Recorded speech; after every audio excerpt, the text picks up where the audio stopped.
আসসালামু আলাইকুম। টপ নিউজে স্বাগতম। জানিয়ে দিচ্ছি এই মুহূর্তে আমাদের হাতে থাকা সর্বশেষ সংবাদ আপডেট।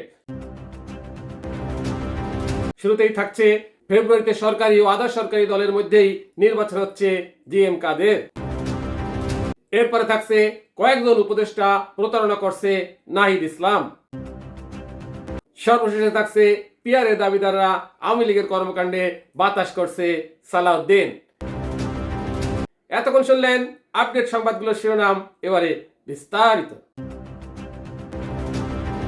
ফেব্রুয়ারিতে সরকারি ও আধা সরকারি দলের মধ্যেই নির্বাচন হচ্ছে জিএম কাদের। নির্বাচনের নামে ফেব্রুয়ারিতে প্রহসন বলে মন্তব্য করেছেন জাতীয় পার্টির চেয়ারম্যান জিএম কাদের। এবার সরকারি দল ও আধা সরকারি দলের মধ্যেই নির্বাচন হচ্ছে বলেও মন্তব্য করেন তিনি। শনিবার 4 অক্টোবর ঢাকা রিপোর্টার্স ইউনিটি মিলনায়তনে জাতীয় মহিলা পার্টির মতবিনিময় সভায় জিএম কাদের এসব কথা বলেন। এই সময় জিএম কাদের বলেন, ফেব্রুয়ারি মাসে যে নির্বাচন নিয়ে এত আলোচনা হচ্ছে সেটার বিষয় আমাদের মতামত হলো এটা সঠিক অর্থে ঠিক নিয়মে হচ্ছে বলে আমরা মনে করছি না। এটা নির্বাচনের নামে কিছুটা প্রহসন বলেই আমার বিশ্বাস। কেননা শেখ হাসিনা সরকারের যে নির্বাচন নিয়ে আমরা এত সমালোচনা করেছিলাম যে শেখ হাসিনা নিজের দলের সঙ্গে দলের একটা নির্বাচন করিয়েছিলেন, সেখানে দল তার প্রতিপক্ষে নিজের দলের লোকের সঙ্গেই কম্পিটিশন করেছিল। সামান্য কিছু ব্যতিক্রম ছিল, আমাদেরকেও সেখানে তারা নিয়ে এসেছিলেন কিছুটা বাধ্য করেই। এখনো মোটামুটি সরকারি দল এবং আধা সরকারি দল এই দুটো দলের মধ্যেই নির্বাচন হচ্ছে। কয়েকজন উপদেষ্টা প্রতারণা করেছে নাহিদ ইসলাম। উপদেষ্টা পরিষদে অনেককেই বিশ্বাস করাটা ছিল অনেক বড় ভুল। তাদের প্রতি আস্থা রেখে প্রতারিত হয়েছেন বলে অভিযোগ করেছেন জাতীয় নাগরিক পার্টি এনসিপির আহ্বায়ক নাহিদ ইসলাম। সেই সব উপদেষ্টার নাম প্রকাশের হুঁশিয়ারিও দিয়েছেন তিনি। সম্প্রতি চ্যানেল ৭১-কে দেওয়া একান্ত সাক্ষাৎকারে এসব কথা বলেন তিনি। ২৪-এর গণঅভ্যুত্থানের পর ডক্টর ইউনূসের সরকারে যোগ দেয় ছাত্র প্রতিনিধিরা। পরে তিনি পদত্যাগ করে হাল ধরেন তরুণদের দল এনসিপির। এখনো উপদেষ্টা পরিষদে আছেন ২ জন।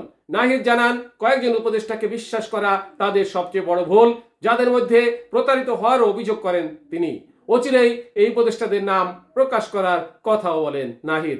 শুধু তাই নয়, উপদেষ্টাদের অনেকে সেফ এক্সিট নিয়ে এখনই ভেবে রেখেছেন বলেও দাবি করেন নাহিদ। তারা রাজনৈতিক দলের সঙ্গে লিয়াজু করে রেখেছেন বলেও ৭১-এর কাছে দাবি করেন নাহিদ ইসলাম। পিয়ারের দাবিদাররা আওয়ামী লীগের কর্মকাণ্ডে বাতাস করছে সালাউদ্দিন।